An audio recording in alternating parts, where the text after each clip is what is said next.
하나님의 말씀을 보겠습니다. 하나님의 말씀은 마가복음 1장 12절 13절 말씀입니다. 우리 같이 한 목소리로 읽겠습니다. 성령이 곧 예수를 광야로 몰아내신지라 광야에서 40일을 계시면서 사탄에게 시험을 받으시며 들짐승과 함께 계시니 천사들이 수종 들더라. 아멘. 할렐루야. 하나님의 은혜와 복이 오늘도 주님 앞에 나온 우리 사랑하는 성도 여러분 삶 속에 가정 속에 언제나 함께 하시기를 주님의 이름으로 축원합니다. 우리 옆에 분 우리 손 붙잡고 이렇게 우리 서로 인사 나누겠습니다. 우리 시험에 들지 마시기 바랍니다. 시험은 꼭 이기시기 바랍니다. 당신 때문에 정말 살만 납니다. 꼭 그런 분들이 되시기를 주님의 이름으로 축원합니다. 우리 지난 말씀은 하나님의 아들인 예수님이 침례를 받는 장면을 우리가 같이 나눴습니다. 예수님은 침례 요한에게 침례를 받았습니다. 하나님의 뜻에 순종해서 침례를 받음으로 하나님이 요구하는 의를 이뤘다라고 말씀했습니다. 하나님은 친히 예수님을 만 백성의 왕으로 세웠습니다. 그때 성령 하나님은 비둘기같이 예수님께 내려왔습니다. 예수님은 성령 하나님에 의해서 기름 부음을 받은 것입니다. 또 그때 성부 하나님은 예수님을 향해서 너는 내 사랑하는 아들이다, 내가 너를 기뻐하노라 하면서 예수님이 왕이 되심을 공포했습니다. 오늘 말씀은 예수님이 광야에서 사탄에게 시험을 받고 또 갈릴리에서 복음 전파의 사역을 이제 시작하는 장면이 되는 말씀입니다. 우리가 마가복음을 보면 다른 복음서에 비해서 굉장히 내용이 간결합니다. 마태복음과 누가복음은 예수님이 사탄에게 어떤 시험을 받았으며 또 어떻게 그 시험을 이겼는지 자세히 설명해 줍니다.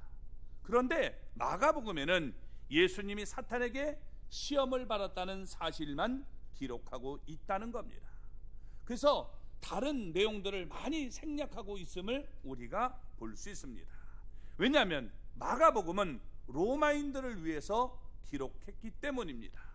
로마인들은 박진감 있는 내용을 굉장히 중요시 여겼어요.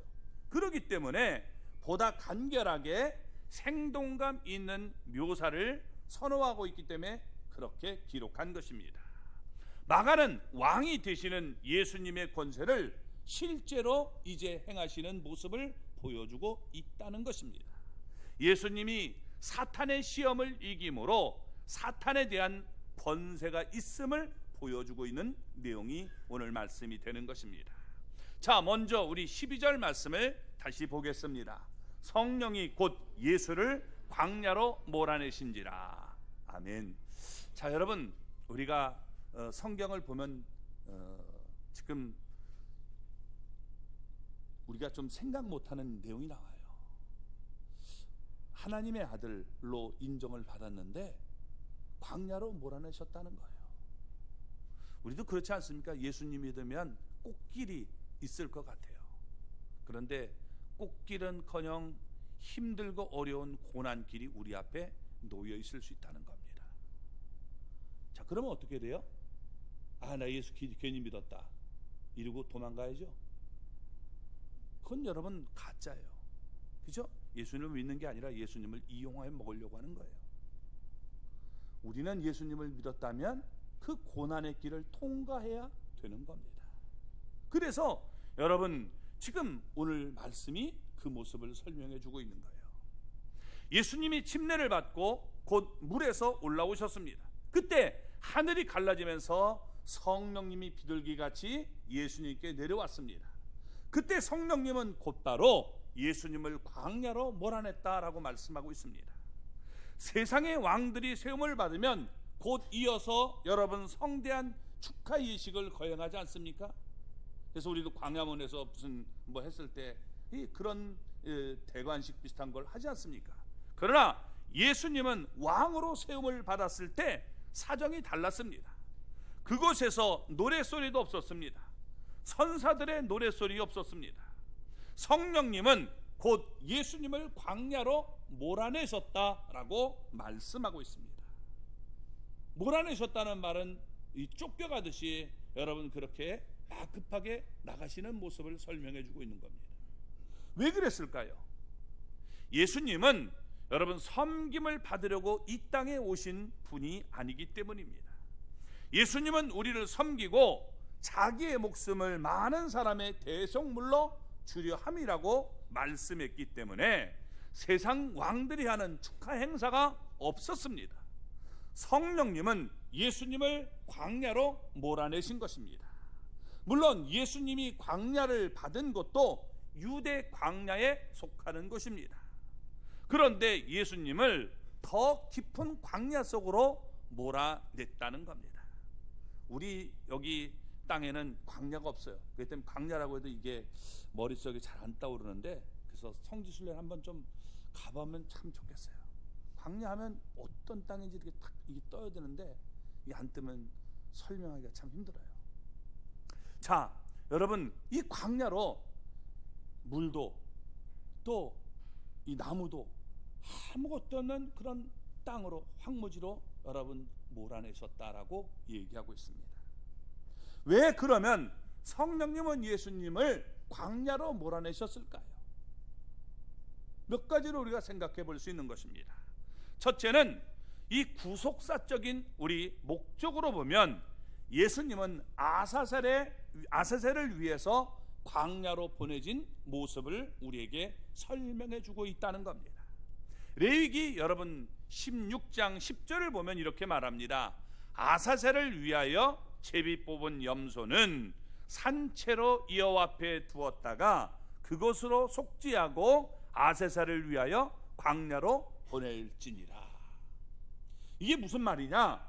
여러분 예수 그리스도가 아사셀을 위해서 광야로 내보내져서 속죄의 제물이 되는 모습을 보여주고 있는 겁니다. 아사셀을 위하여라고 말하고 있는데, 이 아사셀을 위하여라는 말은 우리가 라 아자젤이라고 얘기하는 겁니다. 아자젤은 뭐냐? 속죄 의식에 행하는 염소를 얘기하고 있는 겁니다. 제사장은 자기를 위해서, 제사장이 여러분 우리가 하더라도 돼요. 죄가 있잖아요. 그러니까 자기를 위해서 먼저 제사를 지내는 겁니다. 자기 집을 위해서 제사를 드리고, 그리고 여러분 이스라엘 백성들을 위해서 이제 2마리 염소를 선택하게 됩니다. 한 마리는 하나님께 제물로 이게 바쳐서 죽이는 것이고, 한 마리의 이 제물은 속죄의 염소가 되어서 여러분 즉 아세셀을 위한 염소가 되는 겁니다. 그러면 이 염소에게 모든 이스라엘 백성들의 죄를 다 짊어지게 해서 광야로 끌고 가는 거예요. 이게 바로 아세셀을 위한 염소가 되는 것입니다. 이건 무엇을 얘기하느냐? 하나님이 여러분 우리의 죄를 멀리 보내버리신다, 완전히 여러분 보내버리는 이 모습을 상징해 주고 있는 겁니다. 그래서 우리 여러분 시편 103편 12절을 보면 동이 서에서 먼 것 같이 우리의 죄가를 우리에게서 멀리 옮기셨으며 라고 말씀합니다. 아사셀의 염소가 여러분 우리의 모든 죄를 짊어지고 동이 서에서 먼 것처럼 우리의 죄가를 짊어지고 여러분 광야로 들어가게 만드는 모습을 보여주는 겁니다. 이게 바로 아세셀을 위해서라고 얘기하는 거예요. 자, 신약에서 침례 요한은 이것을 또 다른 말로 표현하기를 세상 죄를 지고 가는 하나님의 어린 양이다 라고 표현한 겁니다. 꼭 양으로만 여러분 표현되는 게 아니라 염소와 같은 모습으로 우리의 모든 죄를 짊어지고 정말 들이받기 좋아하고 잘못된 그런 모습, 이 염소와 같은 모습이 돼서 여러분 광야에 들어가서 어떻게 되는지 모르지만 짐승들에게 이 밥이 되는 그런 모습을 얘기해 주고 있는 것이 아세셀의 염소가 되는 거예요. 예수님이 이런 모습이 지금 되기 위해서 성령님께서 광야로 몰아내시는 모습을 보여주고 있는 겁니다. 그러면 이 아세셀은 민족의 죄를 그 염소가 짊어지고 사람이 사는 것과 완전히 분리된 땅, 광야로 들어가게 되는 겁니다. 그러면 여러분 어떻게 돼요? 광야로 들어가면 이건 이제 들짐승을 만나서 여러분 죽게 되는 일들이 나타나게 되는 겁니다. 비참해지는 거죠. 그래서 예수님이 여러분 이렇게 세상 죄를 지고 비참하게 죽으시는 그런 모습을 우리에게 상징적으로 보여주고 있는 것입니다. 그래서 예수 그리스도가 하나님의 백성들의 죄악을 짊어지고 고난길로 보내져서 십자가에 달려 죽게 되는 것을 우리에게 상징적으로 보여주는 이 장면이 바로 광야로 몰아내시는 모습을 설명해 주고 있는 겁니다. 또 하나, 우리가 훈련의 목적으로 우리가 볼 때 이 광야로 보내지는 모습은 여러분 다르다는 거예요. 광야하면 인간의 눈으로 볼 때 첫째, 사람이 살 수 없는 곳이죠. 황무합니다. 황폐한 곳입니다. 또 여러분 광야로 들어가면 아무도 없어요. 그러니까 타인과 교제가 없는 고독한 것입니다. 또 먹을 것이 없습니다. 뭐가 여러분 풀뿌리라도 뭐가 좀 있어야 먹을 것 아닙니까? 없어요. 먹을 것 마실 것 아무것도 없는 것이 광야가 되는 겁니다. 낮에는 뜨거운 태양, 그리고 밤에는 극심한 추위가 있는 곳입니다. 또 이곳은 불뱀과 전갈이 있는 곳이다라고 여러분 성경은 얘기하고 있습니다. 이게 바로 여러분 우리가 살고 있는 이 땅이 그런 모습이에요. 자, 이런 상황에서 여러분 광야로 들어가면 하나님께서 광야로 보낸다는 이유가 있어요. 그게 뭐냐? 하나님만 바라보고 하나님의 음성만 들으라는 겁니다. 그래서 여러분 하나님께서는 이 하나님이 선택한 백성들을 광야로 보내셔요. 하나님이 모세를 선택하신 다음에 어디로 보냈을까요? 예, 눈치가 있으면 알죠? 광야. 그죠? 예. 하나님이 엘리야 선지자를 선택하신 다음에 어디로 보냈을까요? 아유, 똑똑해. 예.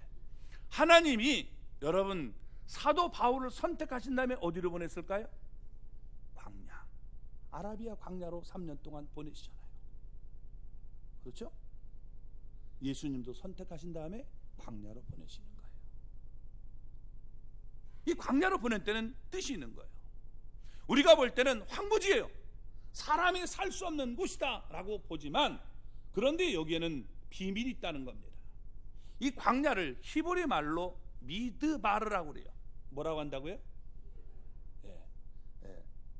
이 미드바르라고 하는데, 이 미드바르는 히브리어로 얘기할 때 다바르가 말씀이에요.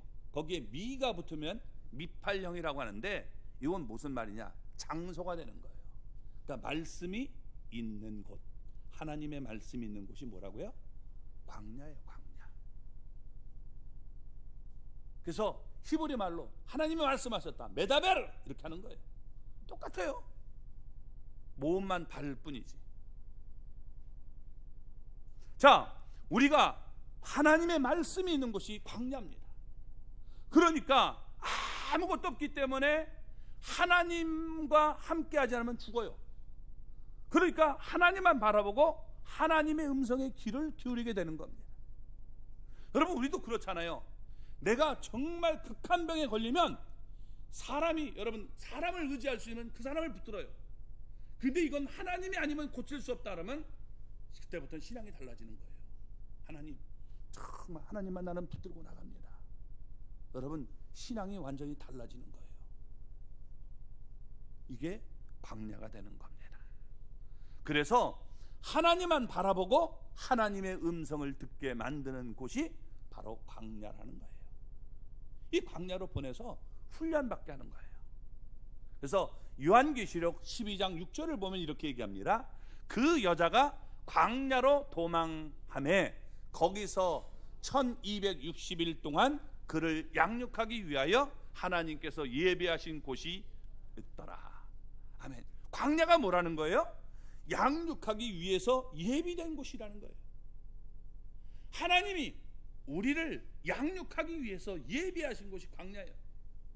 아멘. 광야로 들어가면 불편할까요, 안 들어갈까요? 예? 힘들어요, 안 힘들어요? 힘들어요. 힘든 거예요, 광야로 들어가면. 근데 이것은 훈련을 위해서 꼭 있어야 돼요. 훈련을 위해선 있어야 되는 거예요. 광야는 여러분 부족한 것이고 제한이 많은 곳입니다. 고통이 있고 기다려야 됩니다. 안타까운 곳이지만 이 광야의 훈련을 통해서 내가 변화되어야 할 곳이 바로 광야가 되는 겁니다. 그래서 이곳으로 몰아내셨다라고 말하고 있는 겁니다. 에크발로라고 하는데, 에크라는 말은 우리가 안에서 밖으로, 발로라는 말은 우리가 쫓아냈다, 던지다, 이런 강한 표현을 쓰고 있는 겁니다. 예수님이 여러분 이 마지못해서 광야로 갔다는 그런 뜻이 아니라 아주 성령에 충만하기 위해서 전적으로 하나님의 인도함을 받았다는 것을 생동감 있게 이렇게 표현하고 있는 것입니다. 주님의 시각으로 보면 여러분 광야의 삶은 저주의 장소가 아니라 바로 성령에 충만할 수 있는 훈련이 있는 장소라는 거예요. 그러므로 이 광야길에서 우리가 조심해야 될 것은 여러분 원망하거나 불평하면 안 돼요. 아멘? 원망 불평하지 마시기 바랍니다. 아멘 하잖아요. 원망 불평하면 되는 거예요. 참 그럴 때 하나님 앞에서 내 입을 닫고 여러분 훈련 받아야 돼요. 그래야 빨리 통과가 되고 내가 이길 수 있는 사람이 되는 거예요. 광야에서 제일 중요한 것은 말씀을 듣는 거예요. 근데 안타깝게도 여러분 이 자리에 그 훈련이 있을 때 말씀을 멀리하고 오려고 해요. 에이씨 안 가. 그러면 여러분 헤어날 수가 없어요. 그럴 때일수록 하나님의 음성을 듣는 자리로 나가야 내가 빨리 통과할 수 있는 그런 모습이 되는 거예요. 우리의 인생에 내 삶의 광야가 여러분 펼쳐졌다면 빨리 여러분 내가 그 자리로 주님의 음성을 듣는 자리로 나올 수 있기를 바랍니다. 그래야 내가 복된 모습이 되는 거예요. 근데 왜 여러분 우리가 그 자리를 벗어나지 못하느냐? 그 자리에 없고 자꾸만 내가 시험거리가 돼가지고 여러분 다른 데로 가요. 그러니까 자꾸 고난이 꼬이는 거예요. 하나님 앞에서 여기 목적의 뜻이 있다. 하나님께서 훈련은 반드시 목적이 있기 때문에 하나님 내가 말씀을 듣는 자리로 내가 원망하고 불평하지 않고 하나님 앞에 감사하며 나가겠습니다. 이러면 빨리 통과가 되는데 이게 여러분 자꾸만 원망은 원망을 낳고 불평은 불평을 낳아서 더 문제가 생기는 이런 일들이 나타나게 되는 겁니다. 그러면 여러분 결국에는 망하게 되는 거예요. 인생이 망조가 되는 모습이 나타나는 거예요. 딱 하나님 법 들으면요 아무것도 아니에요. 근데 여러분 그걸 그렇지 않으면 문제가 생기는 거예요. 우리들 군인들이 훈련 받을 때 어떻게 돼요? 우리 힘든 여러분 훈련 있잖아요. 그거 받아야 여러분 통과가 되는 것이지 안 받고 자꾸 뺀돌이처럼 이리 빠지고 저리 빠지면 그 사람은 여러분 군인으로서 성장할 수가 없는 거예요. 그래서 우리는 하나님의 십자군이기 때문에 여러분 이 고난을 기쁨으로 우리가 잘 통과할 수 있는 사람이 되기를 바랍니다. 아멘? 입 닫고 원망 불평이 나올 때 감사와 찬양으로 영광을 자꾸 돌려주기 바랍니다. 에이씨 정말 더러워서는 안 다녀. 그러면 여러분 그거 정말 삶이 자꾸만 꼬이고 힘들어지는 그런 일들이 나타나요. 두 번째, 하나님께서 왜 예수님을 광야로 보내셨느냐? 우리 13절 앞부분만 볼까요? 자, 보겠습니다. 광야에서 40일을 계시면서 사탄에게 시험을 받으시며 들짐승과 함께 계시니. 아멘. 왜 광야로 예수님을 여기서 몰아냈다고 말합니까? 시험받기 위해서. 시험받기 위해서라고 얘기하고 있어요. 마태복음 4장 1절을 보면 이렇게 얘기합니다. 그때 예수께서 성령에게 이끌려 마귀에게 시험을 받으러 광야로 가사. 자, 우리 여기 마가복음은 사탄이라고 얘기하고, 그리고 마태복음은 뭐라고 합니까? 마귀라고 하고 있어요. 마귀가 사탄이고 사탄이 마귀예요. 그렇죠? 사탄은 여러분 대적하는 자라는 뜻이고, 마귀라는 말은 이간질하는 자예요. 그래서 여러분 이 두 사이를 자꾸 갈라놓는 거예요. 이게 마귀예요. 사탄은 들이받고 대적하는 거예요. 이게 사탄이에요. 자, 이런 일들을 하게 되는 거예요. 그래서 하나님과 우리 사이에 자꾸 갈라지게 만드는 일, 이게 마귀가 하는 일이고, 여러분 하나님께 들이받고 또 자꾸만 사람들에게 들이받는 이게 뿔 같은 이런 모습이, 이게 바로 사탄이 하는 일임을 여러분 기억하시기 바랍니다. 자, 이 광야는 폭풍과 비바람이 끊이지 않고 서로 속이고 속는 세상을 우리에게 보여주고 있는 겁니다. 성령님이 예수님을 광야로 몰아낸 목적이 뭐냐? 예수님이 시험을 받도록 이렇게 몰아내셨다는 겁니다. 자, 물론 예수님은 친히 하나님은 예수님을 친히 시험하지 않습니다. 왜냐하면 야고보 1장 13절을 보면 이렇게 얘기합니다. 하나님은 악에게 시험을 받지도 아니하시고 친히 아무도 시험하지 아니하시느니라. 그러니까 하나님은 시험 받지도 않고 시험하지도 않는 분입니다. 예수님을 시험하는 자가 지금 마귀 사탄임을 우리에게 보여주고 있습니다. 그런데 이 마귀 사탄이 예수님을 자기 마음대로 시험한 것이 아니라 하나님의 섭리와 뜻 안에서 예수님을 시험했음을 우리에게 보여주고 있는 것입니다. 말하자면 이때 하나님은 사탄이 예수님을 시험해 보도록 허락했다는 것입니다. 그러면 예루살렘에서 예수님을 시험하지 못합니까? 왜 꼭 광야로 내려가서 이 시험을 받도록 했습니까?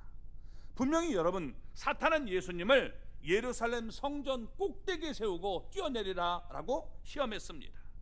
그렇다면 왜 광야로 지금 몰아냈느냐 하는 것입니다. 광야는 아무것도 없는 것이에요. 예수님은 왕으로 사탄에게 이기는 권세를 입증받아야 되는 겁니다. 그러니까 아무 도움도 없이 혼자의 힘으로 사탄의 힘을 이겨야 여러분 되는 겁니다. 그래 증명이 되는 거죠.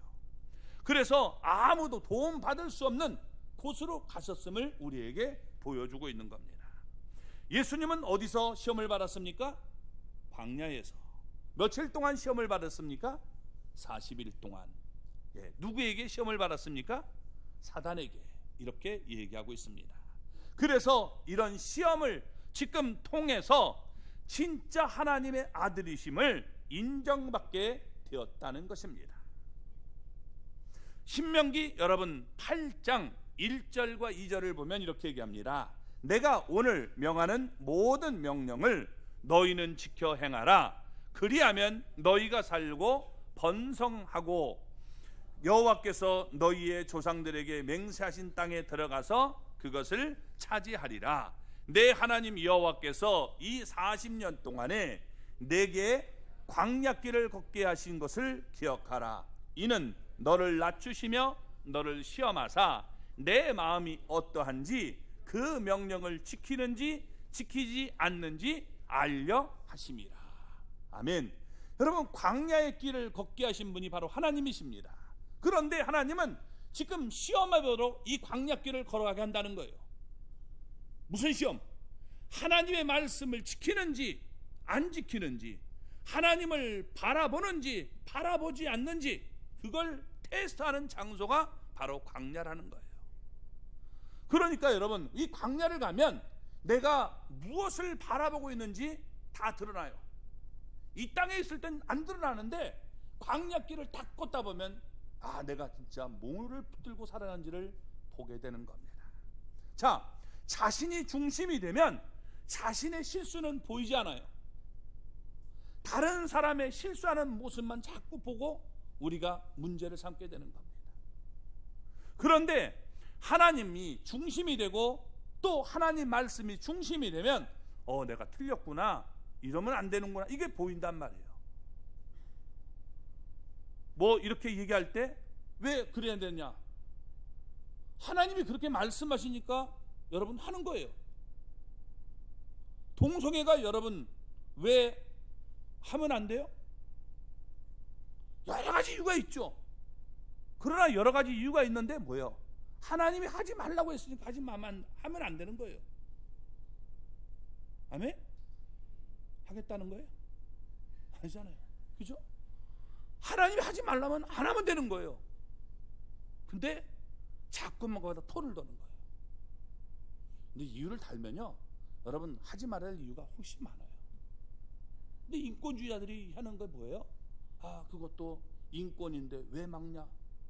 여러분 이러기 때문에 문제가 심각해지는 겁니다. 그래서 내가 하나님 중심으로 사는지, 인권이 나쁜 건 아니에요. 그런데 인권이 여러분 하나님 이 신권보다 앞서면 문제가 되는 거예요. 요즘의 문제는 하나님 말씀 위에 있어요. 그게 문제예요. 하나님이 하지 말라는 걸 왜 계속 그렇게 어거지로 통해서 하려고 합니까? 그게 여러분 얼마나 나쁜 겁니까? 그래서 여러분 이게 지금 하나님 앞에서 하나님 말씀이 중심이 되면 아, 이게 잘못됐구나 하는 걸 우리가 보게 되는 거예요. 그래서 끝까지 여러분 그걸 통과시키려는 이런 무리도 있다는 거예요. 이 시험을 통과함으로 하나님 앞에서 네가 정말 내 말을 잘 지키는구나, 이게 여러분 인정받게 된다는 겁니다. 그래서 광야는 우리가 시험이 있지만 축복의 장소가 되는 것입니다. 하나님의 관심은 우리의 심판과 멸망에 있는 게 아니라 우리라금 영원토록 사는 영생에 있는 겁니다.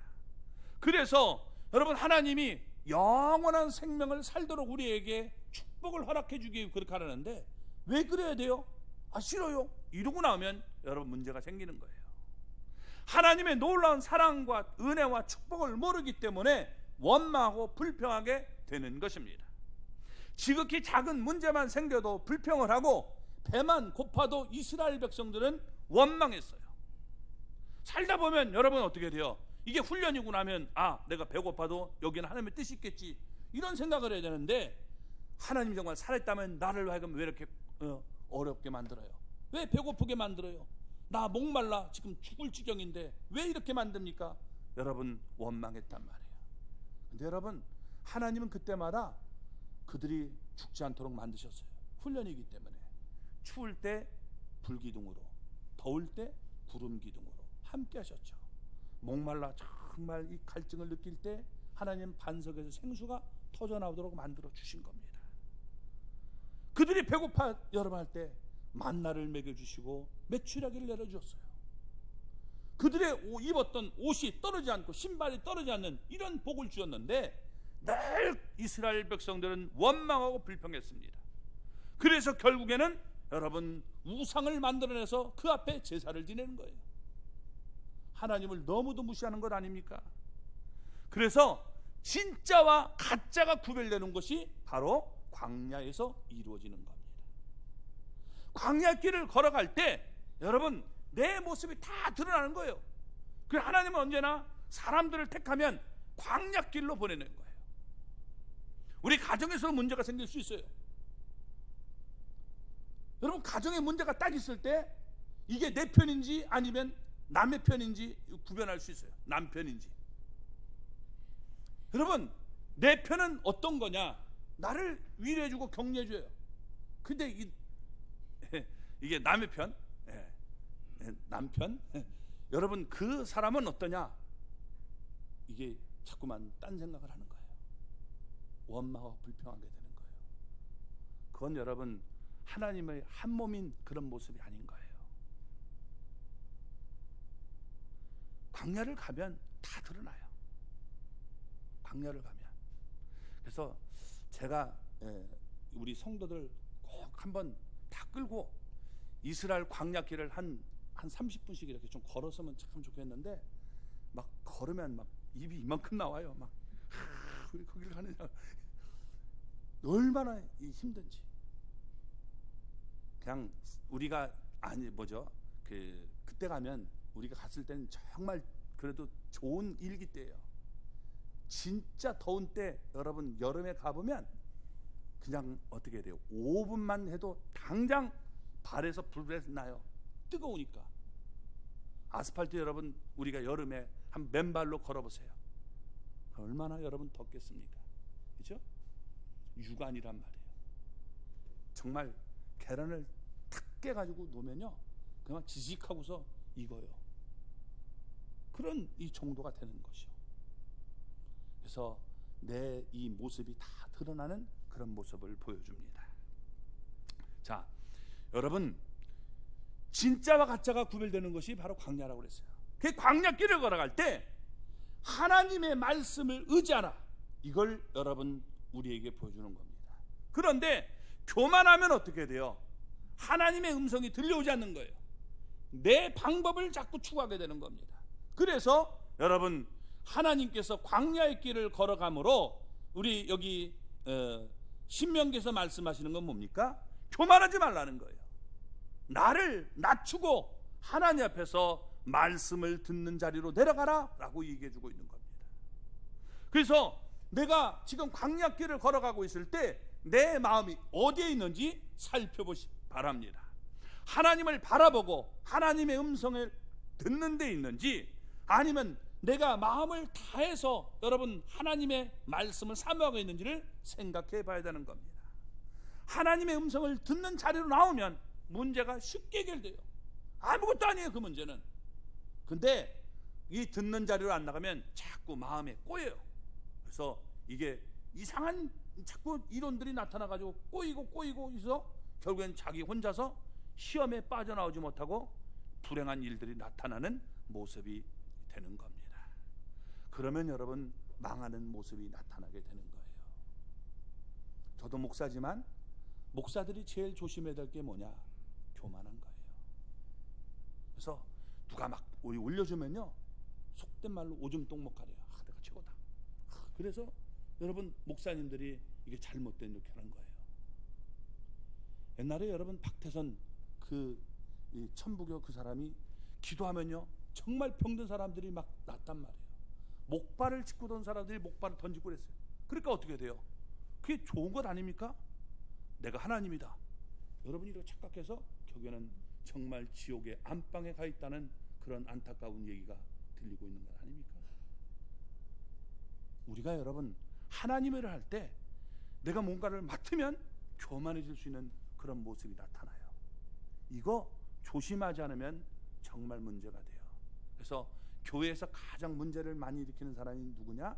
목사, 장로, 권사, 그다음 집사. 평신도들은 별로 여러분 일으킬 것도 없어요. 하는 게 없으니까 왔다 갔다 하면 돼요. 근데 여러분 맡은 게 많으면요 나도 모르게 교만해져요. 이거 정말 문제가 심각해지는 겁니다. 그래서 하나님께서 여러분 내가 교만하지 말라라고 얘기하는 겁니다. 교만한 사람은요 어떻게 해볼 도리가 없어요. 가르칠 수가 없어요. 뭐를 얘기하면 어떻게 돼요?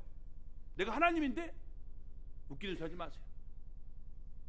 이렇게 되는 겁니다. 그러니까 그 사람은 위치에서 하나님 위치에 있기 때문에 모든 사람을 정죄하고 비판하게 됩니다. 그래서 그 사람을 살리려고 하면 어떻게 돼요? 정말 후려치는 여러분 훈련이 필요한 겁니다. 이게 겸손하도록 하나님은 훈련시켜요. 왜? 그래야 그 영혼이 살기 때문에. 그래서 늘 얘기하는 거지만 잘 나가는 사람들은요 여러분 겸손만 하면 그 사람은 복 받는 거예요. 어려울수록 그 사람이 주의할 점이 뭐냐? 원망 불평하지 않으면 돼요. 그래서 하나님은 이스라엘 백성들에게 여러분 잘 나가는 사람들에게 겸손할 것을, 또 내가 힘들고 어려운 사람들에게 원망 불평하지 말라는 거예요. 원망 불평은요 다른 사람을 응집시키는 놀라운 능력이 있어요. 내가 이렇게 탁 나가는 순간 이게 여러분 다른 사람들도 그걸 가지고 있다가 그걸 가지고 써먹어요. 내 이것을 변증하기 위해서 자꾸 써먹는 일들이 나타나서 문제가 생기게 된다는 겁니다. 그래서 하나님 앞에서 순종하는지 살펴보기 위해서 광야의 길을 걸어가도록 만드는 겁니다. 예수님은 여러분 어떻게 돼요? 하나님의 뜻에 온전 순종하는데 정말 온전히 순종하는지 그것을 먼저 여러분 모든 것에 검토를 해보는 거예요. 시험이라는 것은 테스트를 해보는 거예요. 이게 진짜인지 가짜인지를 증거해보는 것입니다. 예수님은 아무도 도와줄 수 없을 때 지금 홀로 시험을 받았다는 거예요. 광야에서 그래서 시험을 받아서 사탄의 여러분 권세를 이김으로 이분이 진짜 하나님의 아들로 여러분 세워진 모습을 보여주고 있는 거예요. 재미난 것은요, 여러분 무슬림들이 그렇게 기독교인을 핍박하는데 무슬림들도 예수님은 죄가 없는 분이라고 얘기를 해요. 예수님은 죄가 없다. 이 세상에서 죄가 없는 유일한 분이 예수님이다. 예수님은 죄가 없는 분이에요. 사탄의 시험을 모든 걸 다 이겼던 겁니다. 근데 자꾸만 예수님이 여러분 시험 받는 그런 모습을 이 문학 같은 걸 통해 가지고 얘기하고 여인의 유혹을 받지 못해서 그래서 뭐라고 합니까? 이 사람들이 예수님이 십자가를 안 지고 어떤 여인이랑 도망갔다. 그래서 애 낳고 살고 있다. 이런 여러분 잘못된 얘기를 하는 것이 마귀들이 하는 일들이 되는 겁니다. 마귀들에 대한 이슬람도 여러분 그렇게 얘기를 하네요. 그래서 예수님은 이렇게 시험을 통과하셨음을 우리에게 보여주고 있는 겁니다. 그래서 예수님이 얼마나 여러분 육체적으로 고난을 많이 당하셨습니까? 40일 금식을 하시잖아요. 그래서 금식을 하셨는데 아무것도 먹지 않고 마시지도 않고 40일 동안 이렇게 있을 때 가장 육체적으로 힘들고 있을 때 여러분 사탄의 시험을 이겼다는 것입니다. 그러면 사탄은 예수님을 어떻게 시험했습니까? 세 가지로 시험했습니다. 근데 세 가지 모두 다 사탄은 예수님을 왕으로 인정하려고 들지 않는 시험이 아닙니다. 무슨 얘기냐? 정반대로 사탄은 예수님이 낮아지도록 시험하는 것이 아니라 높아지게 여러분 시험을 했다는 거예요. 교만해지도록 만드는 겁니다. 야, 너는 하나님의 아들이 아니냐? 그 하나님의 아들이 굶어 되겠냐? 이 떡덩어리를 돌덩어리를 떡덩어리로 떡덩어리를 돌덩어리로 만들어 먹으라면 안 되겠죠? 예. 이 돌덩어리를 떡덩이로 만들어서 먹어라 라고 하면서 시험을 하는 겁니다. 이게 굶어서는 안 된다는 거예요. 왕이 굶어 되겠습니까? 그러니까 여러분 안 되죠. 또 많은 사람들이 너를 떠받들어내지 않느냐? 그러니까 공중에서 저 높은 곳에서 뛰어내려라. 그러면 천사들이 딱 바다에서 내려오면 와, 이렇게 너를 존경하고 따를 것이다. 내가 이 많은 영광을 다 주겠다. 한 번만 나에게 절을 해라. 그럼 내가 너 다 줄게. 그러나 여러분 예수님이 이런 모든 것을 다 여러분 이겼다는 겁니다. 예수님의 목적은 우리를 위해서 죽어주러 오신 거예요. 영광을 받으러 오신 것이 아니었기 때문입니다. 그래서 오늘 성경은 예수님이 시험 받을 때 들짐승들만 여러분 있었음을 우리에게 보여주고 있는 거예요. 그곳에서 여러분 예수님은 시험을 승리하셨습니다. 신명기 우리 8장 15절을 보면 이렇게 얘기합니다. 너를 인도하여 그 광대하고 위험한 광야 곧 불뱀과 전갈이 있고 라고 말합니다. 광야는 불뱀과 전갈이 있는 곳입니다. 이렇게 위험하고 또 외로운 곳, 여기서 40일 동안 마귀에게 시험을 받으셨다는 것입니다. 그런데 여러분 우리가 생각할 것은 이 첫사람 아담이 시험 받았을 때와 너무나 다르다는 겁니다. 아담은요 여러분 모든 것이 풍요로웠던 에덴 동산입니다. 그런데 이 풍요로운 에덴 동산에서 여러분 그는 시험에 빠져버리고 말았어요. 그 예수님은 이렇게 어려운 여러분 광야에서도 시험을 이겼다는 겁니다. 우리는 환경이 나빠서 시험 들었다는 얘기는 그건 올바른 얘기 아니에요. 우리의 신앙과 마음에 있는 거예요. 어떤 사람은요 너무 좋기 때문에 타락하는 사람이 있고 어떤 사람은 너무 힘들기 때문에 주님을 찾는 사람도 있어요. 그건 내가 만들어가는 과정이에요. 우리는 하나님 앞에서 환경이 어렵다고 자꾸 원망 불평하지 말고 여러분 그것을 내가 축복으로 바꿀 수 있는 믿음의 사람들이 될 수 있기를 주님의 이름으로 축원합니다. 자, 그러면서 13절 마지막 부분을 보겠습니다. 천사들이 수종들더라. 아멘. 자, 하나님이 보낸 천사들이 예수님께 수종을 들었습니다. 언제? 시험을 이겼을 때 여러분 이렇게 천사들이 수종든 겁니다. 이것을 하나님의 말씀을 빌어서 우리가 표현하면 내가 너를 기뻐한다는 거예요. 너를 정말 이 모든 걸 통과했으니까 내가 너를 기뻐한다. 그러면서 여러분 천사들이 수종들도록 만들어주는 것을 볼 수 있습니다. 자, 마가복음 여러분 4장 11절 말씀을 볼까요? 이에 마귀는 예수를 떠나고 천사들이 나와서 수종드니라.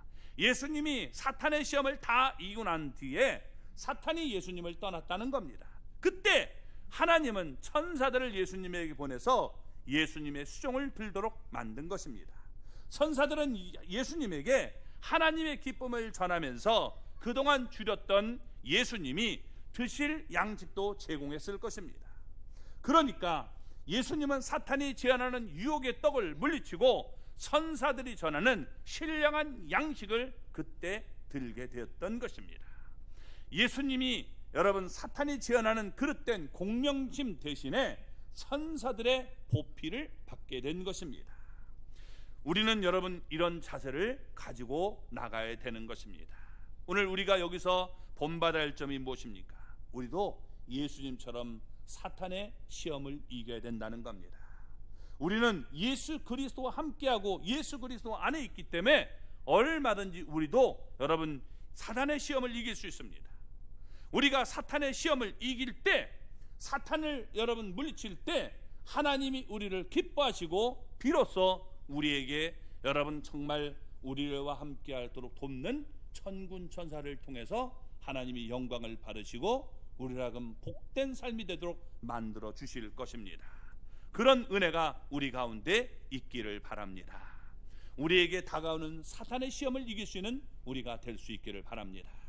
결론적으로 말씀을 드리겠습니다. 디모데후서 여러분 2장 20절 21절을 같이 읽어보겠습니다. 큰 집에는 금그릇과 은그릇뿐 아니라 나무 그릇과 질그릇도 있어 귀하게 쓰는 것도 있고 천하게 쓰는 것도 있나니 그러므로 누구든지 이런 것에서 자기를 깨끗하게 하면 귀 쓰는 그릇이 되어 거룩하고 주인의 쓰심에 합당하며 모든 선한 일에 준비함이 되리라. 아멘. 자, 여러분 그릇이라고 했습니다. 우리가 여러분 밥그릇 할 때 그릇에 쓰여지는 용도는 뭐예요? 뭘 담아 먹는 거죠. 그 금그릇인데 똥 묻어 있으면 여러분 거기다 밥 먹어요, 안 먹어요? 금그릇인데 그래도 안 먹죠. 그죠? 똥 묻었는데 어떻게 먹어요? 금그릇이라도. 그러나 나무로 만든 그릇이라도 깨끗하면 먹어요. 그렇죠? 그러니까 여러분 우리가 그릇의 용도는 깨끗해야 된다는 거예요. 깨끗해야 돼요. 우리 성도들이 하나님 앞에 쓰임받는 용도가 깨끗해야 돼요. 아멘. 거룩해져야 되는 겁니다. 우리가 자꾸만 죄를 짓는 인생이 아니라 하나님 앞에 거룩한 삶이 될 때 하나님은 우리를 귀하게 쓰시는 거예요. 그래서 거룩한 백성이 되게 해달라고 여러분 기도하시기 바랍니다. 우리가 물질적인 면에도 깨끗해야 돼요. 그래야 하나님이 나를 쓰시는 거죠. 내 것인지 이게 누구 것인지 모르면 안 되는 거예요. 또 하나님 앞에 우리가 겸손해야 돼요. 하나님이 우리를 겸손할 때 쓰신다는 거예요.